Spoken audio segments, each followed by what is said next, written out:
In July, Chinese President Xi Jinping extended a warm welcome to Bangladeshi Prime Minister Sheikh Hasina during her visit to Beijing, offering $5 billion in aid to assist her in managing the country's political unrest. However, within a month, Hasina, who had held power for 15 years, resigned amid widespread protests and fled to India for refuge. This sudden political upheaval in Bangladesh took Chinese authorities by surprise and caused significant concern. Adding to Beijing's unease, Chinese netizens widely celebrated the developments in Bangladesh. Online comments not only praised the victory of the Bangladeshi students, but also subtly critiqued the Chinese government, highlighting an unexpected domestic response to the situation. One Chinese netizen remarked, "Another Nicolae Ceausescu has fallen. Someone should be careful."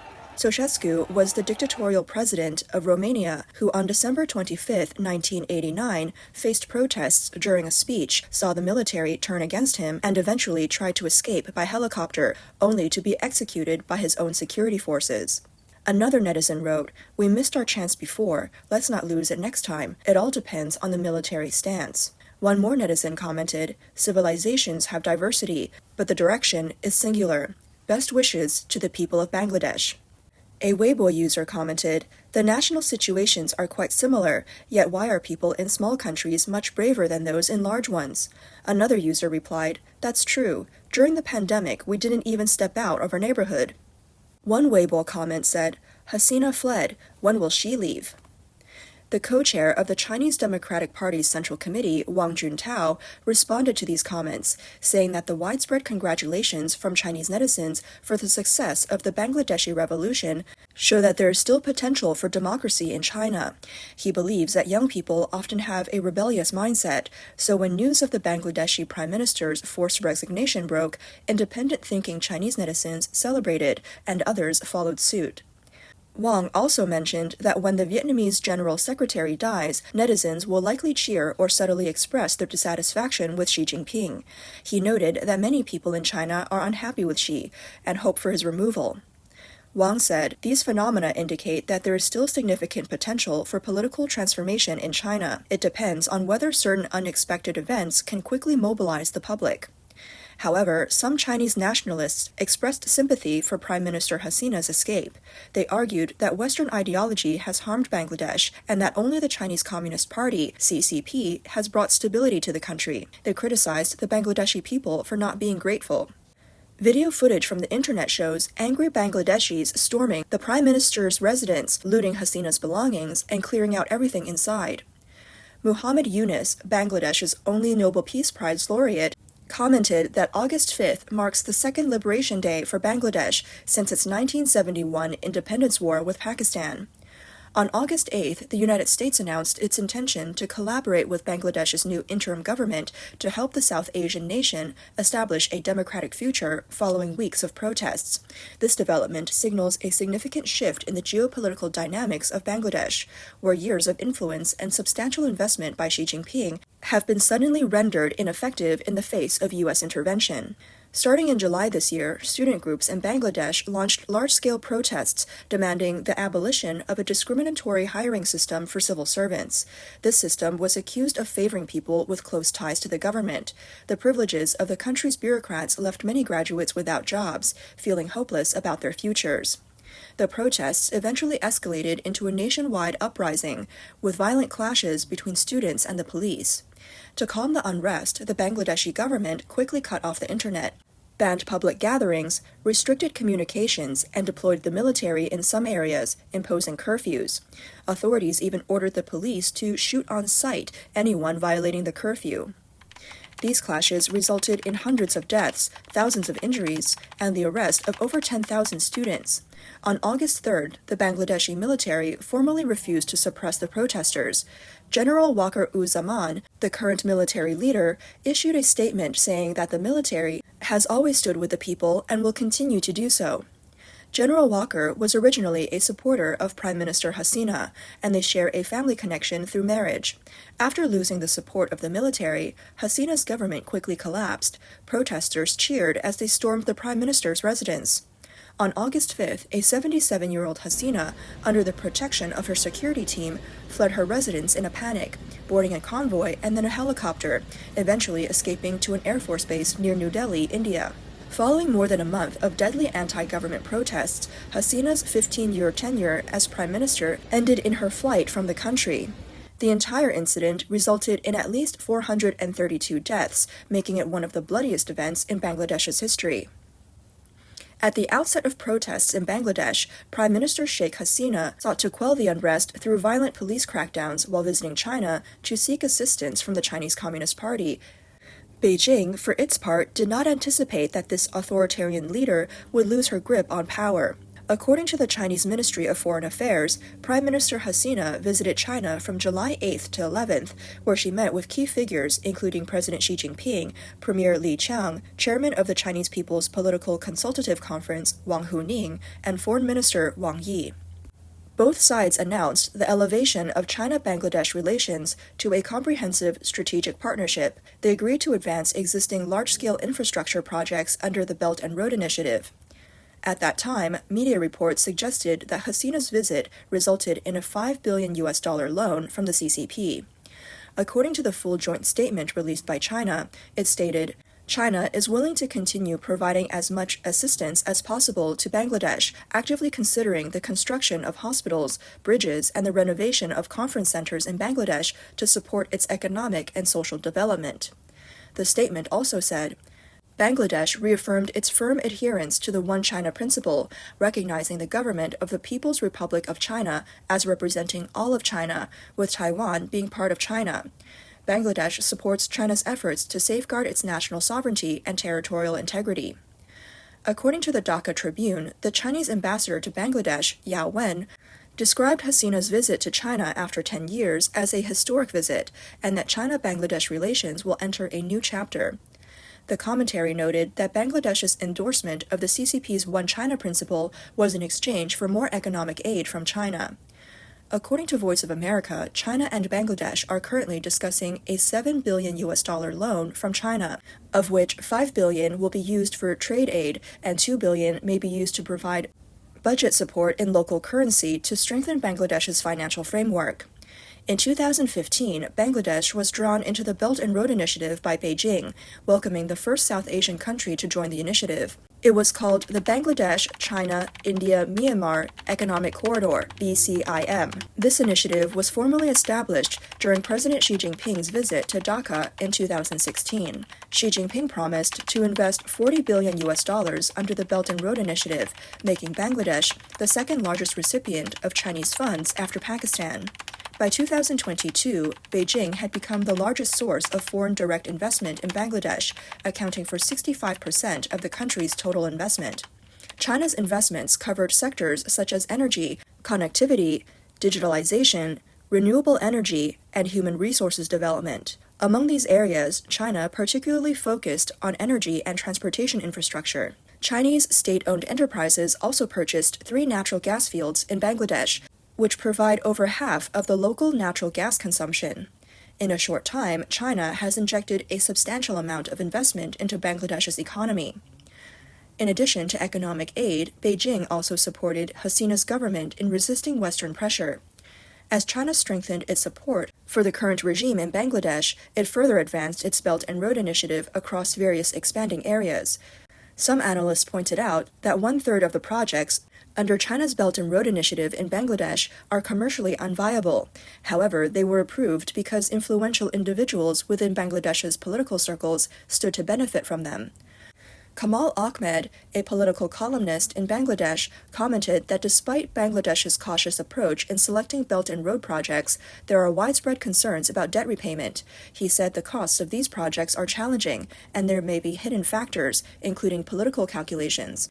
Some believe that with the recent change in Bangladesh's leadership, China's significant investments in the country face an uncertain future, and ongoing projects might also encounter unpredictability.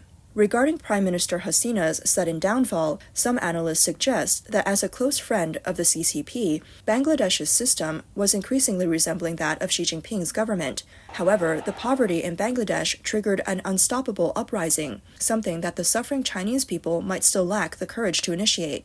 Hasina, who the world once praised as the Iron Lady of Bangladesh, met such a rapid and embarrassing end. The real reason was that during her long tenure as prime minister, she became obsessed with power.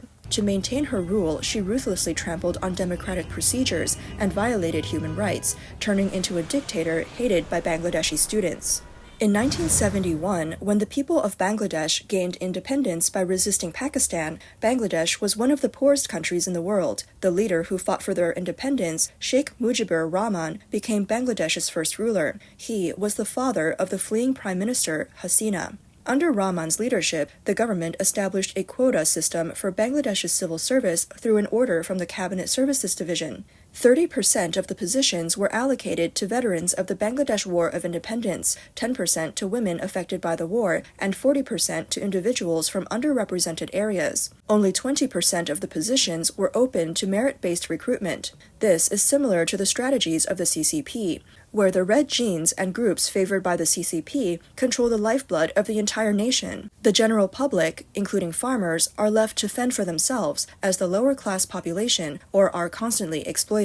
The social distribution in China is unjust, and the Chinese people have no choice but to endure in silence. However, the brave people of Bangladesh could no longer tolerate this and frequently initiated collective protests, sometimes initiating military coup. In 1975, Hasina's father, Sheikh Mujibur Rahman, the founding leader of Bangladesh, and most of his family were massacred in a military coup. At that time, Hasina and her sister, who were abroad, were forced to flee to India. Despite the trauma, Hasina eventually returned to Bangladesh and became prime minister, embodying the Bangladeshi people's hopes for a better, more democratic future. She attempted to control the military, bravely confronted Islamic extremists, and sought to reform the garment industry to boost the country's economy. For these efforts, she was loved by the people at home and recognized by the international community. But ultimately, power changed her. She began to shape Bangladesh according to her father's vision of a one-party system. She strayed further from the path of democracy, becoming more authoritarian, suppressing dissent, and portraying herself as the most qualified person to inherit and control all of Bangladesh.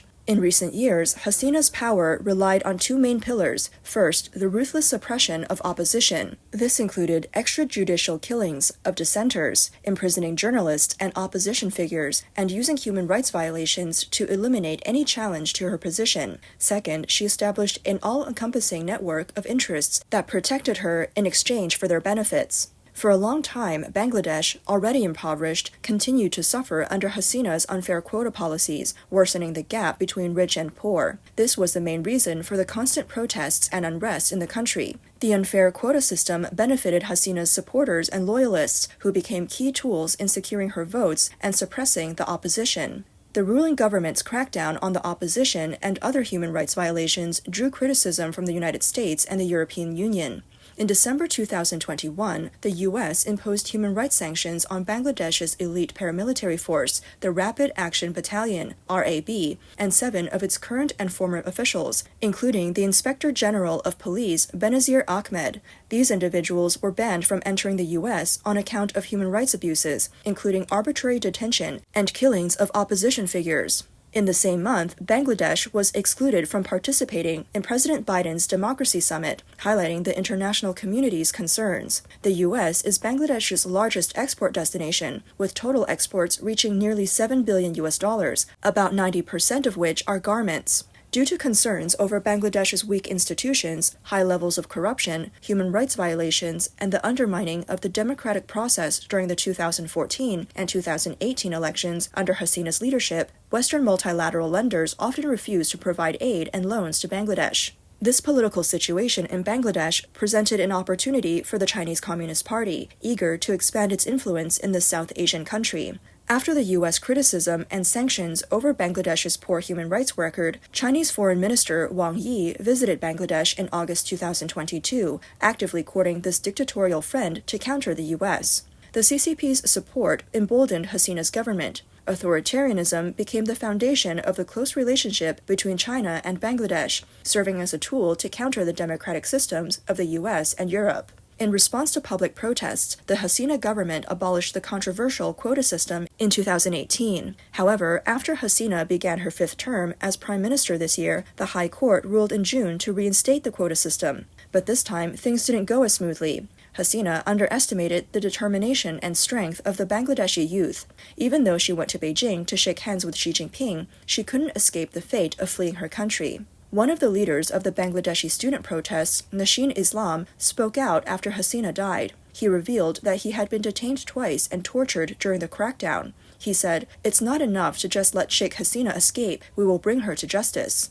On August 6, Bangladeshi President Mohammad Shahabuddin Chuppu announced that Nobel Peace Prize laureate Muhammad Yunus would lead the interim government as chief advisor. Yunus, now 84 years old, is a pioneer of the global microcredit movement. During one of Bangladesh's poorest periods, he founded Grameen Bank, which provided small loans of less than $100 to rural poor who were overlooked by the government due to their poverty. These efforts helped millions lift themselves out of poverty, earning him the title of Banker to the Poor, and he was awarded the Nobel Peace Prize in 2006. With his success, Yunus briefly ventured into Bangladeshi politics and attempted to form his own party in 2007, but he was blocked by Hasina. In June this year, Yunus criticized Hasina, saying, "Bangladesh doesn't have any politics left. There's only one party which is active and occupies everything, does everything, and gets to the elections in their way."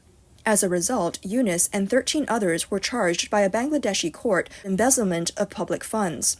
On August 7th, Yunus returned to Dhaka from Charles de Gaulle Airport in Paris. Khalida Zia, the leader of the opposition Bangladeshi Nationalist Party, who had been imprisoned by Hasina's government, was also released from prison. A new Bangladesh, leaving dictatorship behind and moving towards democracy, is about to be born. Since the onset of unrest in Bangladesh, Chinese authorities have been closely monitoring the evolving political situation, reporting on the large-scale protests in a highly subdued manner. The Chinese government has sought to guide public perception in a direction favorable to the Communist Party, with internet regulators urgently filtering information. The term Bangladesh has even become a sensitive word on Chinese online platforms. However, what the Chinese government did not anticipate was the widespread admiration among Chinese netizens for the bravery of the Bangladeshi protesters and the restraint shown by the military.